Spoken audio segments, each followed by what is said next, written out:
সাত ভাগে কোরবানি, এই বিষয়টা অনেকে আমার কাছে আসছেন, বলছেন বিভিন্নভাবে, ইউটিউব দেখেন অনেকে, সেখানে বিভ্রান্তির শিকার হন। তো এই বিষয়টা আমি কয়েক মিনিটে আপনাদেরকে, একটু সময় বেশি দিলেও আজকে একটু আমি বলছি। প্রথমে আমি আপনাদেরকে দুইজনের বক্তব্য শোনাচ্ছি, শোনানোর পরে এরপরে আমি ইনশাল্লাহ কিছু কথা বলবো অল্প কয়েক মিনিটে। জি, আপনারা খেয়াল করে শুনবেন বক্তব্যটা। সাত ভাগে কুরবানি করার হাদিস কি সহিহ এবং রাসূলের কোন সাহাবীর সাথে কুরবানি করেছেন কিনা? আমাদের দেশের আহাদিসের ওলামায়ে কেরাম, আল্লাহ অনেকে গ্রহণ করবে, রাহমাতুল্লাহ বেঁচে আছেন, হাফেজাহুল্লাহ, অনেক বিষয় হাদিস মানার চেষ্টা করেন, অনেকগুলো বিষয় কিছু কিছু বিষয় ভুল বুঝেছেন। তার একটা বড় বিষয় হলো যে সাত ভাগে কুরবানি করা যাবে না। সৌদি আরবের ওলামায়ে কেরাম তাকলিদ দিয়ে বাড়াবাড়ি পছন্দ করে, তারা আমলি মাযহাব, যারা বলেন তাকলিদ জায়েজ, তাকলিদ নাও করে সেই হাদিস মানে আলহামদুলিল্লাহ, আল্লাহকে ভালোবাসেন, কিন্তু এই মসলায় খুব বিরক্ত। এইটা আমার কেমন মসলা? রাসূলুল্লাহ সাত ভাগে কুরবানি দেওয়া জায়েজ করেছেন, সাহাবীরা করেছেন মক্কায় হজের সময়। এখন হাদিসের মাশায়েখরা বললেন যে কাজেই সফর ছাড়া এটা করা যাবে না। এখন হাদিসে কোথাও বলা নেই সফর ছাড়া করা যাবে, রাসূলুল্লাহ বলেননি, তাহলে আমরা এটা মানলাম কেন? দুই নম্বর, শেখার এটা হলো একজনের বক্তব্য, আরেকজনের বক্তব্য আছে, সময় লম্বা হয়ে যাবে। এই বক্তব্যটা হলো ডক্টর আব্দুল্লাহ জাহাঙ্গীর রাহিমাহুল্লাহ। তিনি কুষ্টিয়া ইসলামী বিশ্ববিদ্যালয়ের একজনের মুহাদ্দিস ছিলেন, আর হাদিস বিভাগের মুহাদ্দিস ছিলেন, একজন প্রফেসর ছিলেন। তিনি মারা গিয়েছেন, অনেক বড় আলেম ছিলেন। দীর্ঘদিন তিনি সৌদি আরবে ছিলেন। তিনি কোনো হানাফিও না, হাদিসও না, যেটা সঠিক তিনি সেটাই বলেন।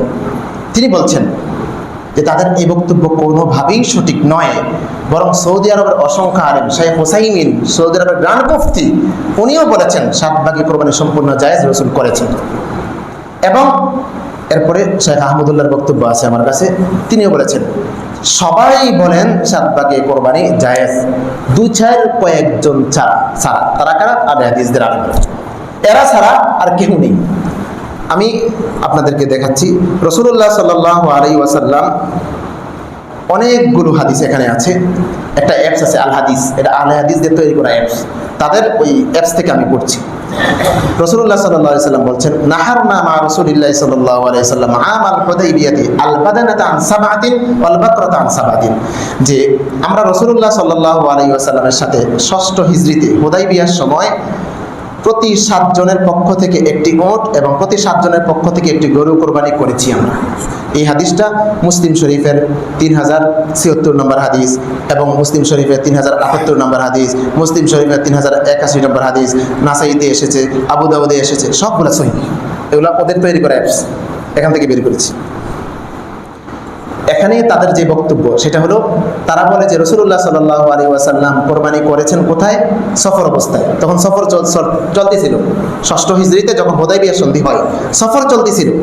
রাসূল তো সফরে করছেন, তো সফর অবস্থায় কেউ যদি করে সেটা হয়ে যেতে পারে, তো আমরা যারা সফর অবস্থায় না, আমাদের কোরবানি সাত ভাগে হবে না। কত বড় স্পর্ধা! নাউজুবিল্লাহ। রাসূল কি এই হাদিসের মধ্যে কোথাও বলেছেন এটা শুধু সফরের জন্য প্রযোজ্য?